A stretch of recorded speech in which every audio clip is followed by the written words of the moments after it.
naše celice vedno mutirajo. V vsakem organizmu imate nekaj mutiranih celic, ampak jih organizem nekako odstrani pa tako naprej, ne. To je pač spontan dogodek.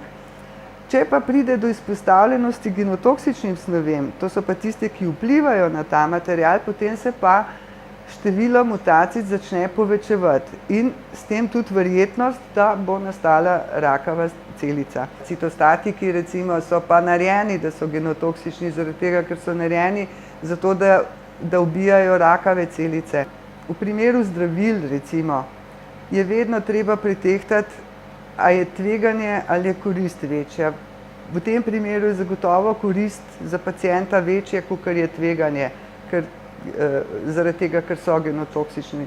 Druga stvar je pa, če se citostatiki pojavljajo v okolju nenamerno, ne. Mi smo imeli en projekt, smo ga končali ravno konec lanskega leta, letos smo poročilo oddali, kjer smo pa proučevali, ali so ostanki citostatikov, ki pa pridejo v okolje, ne, recimo pacient, ki je tretiran, presnovi ta zdravila in določen del se izloči iz organizma in gre z urinom in z blatom v kanalizacijo in potem gre lahko in v čistilno napravo in v okolje. To so zelo majhne koncentracije, ki jih pričakujemo v okolju. To je nanogram, 10 nanogramov na liter, to je res malo.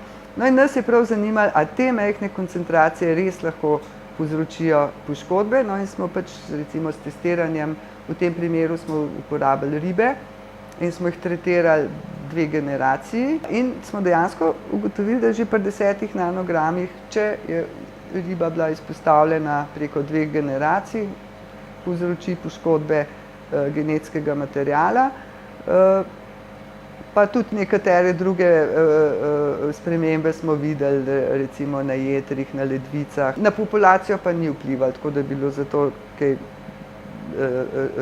razmnoževanje spremenjeno ali kaj takega, to nismo videli. Možno pa, da je to povezano z rakom, ne, zdaj pa to pa nismo gledali, bi pa mogli zastaviti poskus čisto drugače. No, pomembna stvar tega projekta pa je tudi, ne, da smo razvili kar nekaj novih analitskih metod. Če nimaš ustreznih analitskih metod, se to ne da ugotavljati. Zato je treba imeti oboje. Podatke je treba imeti o tem, a so toksični, in podatke, koliko jih je. Šele potem se lahko oceni tveganje za okolje, ne. Projekt, ki zdaj poteka in je financiran strani ARRS pa njihove avstrijske raziskovalne agencije.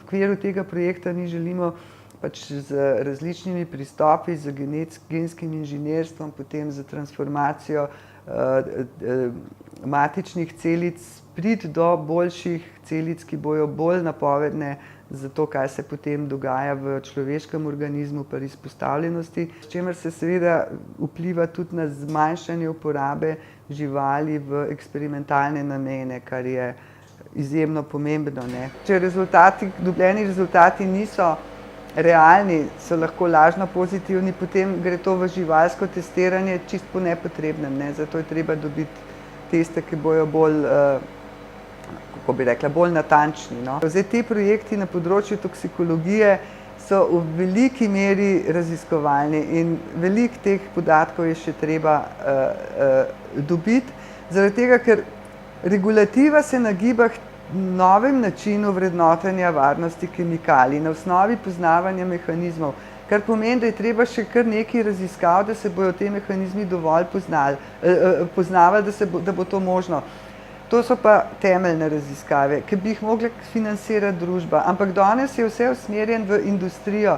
Industrija pa pri proizvodu, ki mora iti pojutrišnjem na trg, ni zainteresirana za neke toksikološke raziskave, je pa zainteresirana za to, da mi to stestiramo.